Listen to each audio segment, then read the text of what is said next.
We get more information on the red hydrogen one that reveals some specifications and pricing. The iPhone X is still making big numbers even with all the hot releases happening.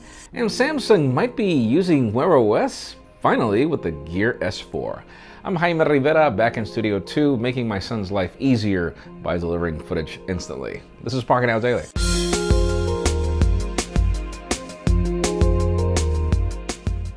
The official news today begin with deals. If you're in the market for the LG G7 ThinQ, which pretty much just came official, I expect our review coming very soon, by the way, this week.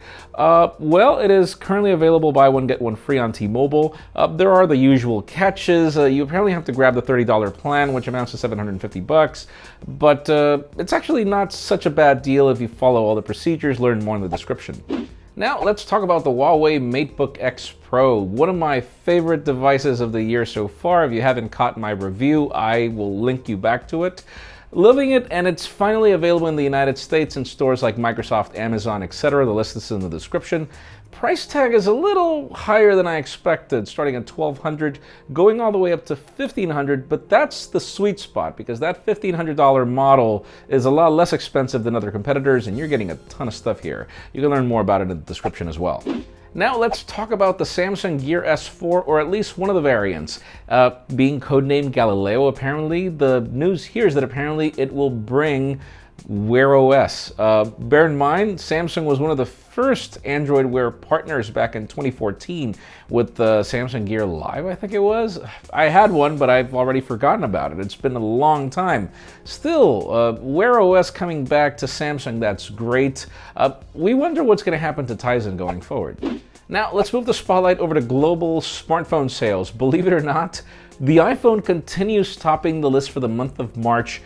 I find it unbelievable again after all the fanfare from analysts, but yes, iPhone X is at the top, followed by the S9, S9 Plus.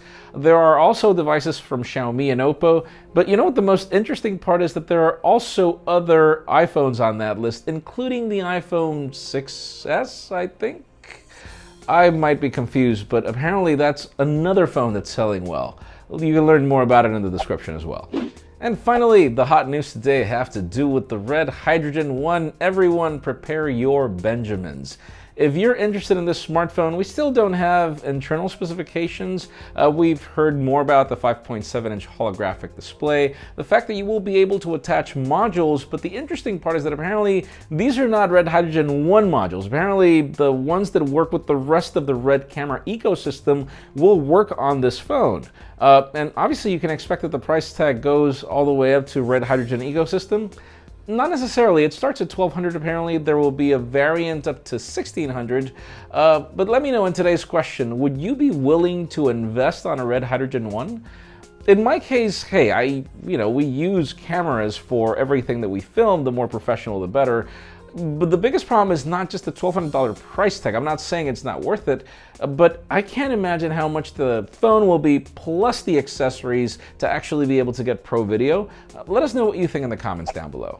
Friends, again, if you want to get the news earlier, follow us on Pocketnow.com and subscribe to our channel by hitting this button up here. You can watch last week's on Friday Pocketnow Daily up here and our review of the OnePlus 6 down here. You can also follow me on Twitter, Jaime_Rivera, on Instagram at Jaime Rivera. Please give this video a thumbs up if you like what you saw. I'm Jaime Rivera. Thanks so much for watching. We'll see you tomorrow.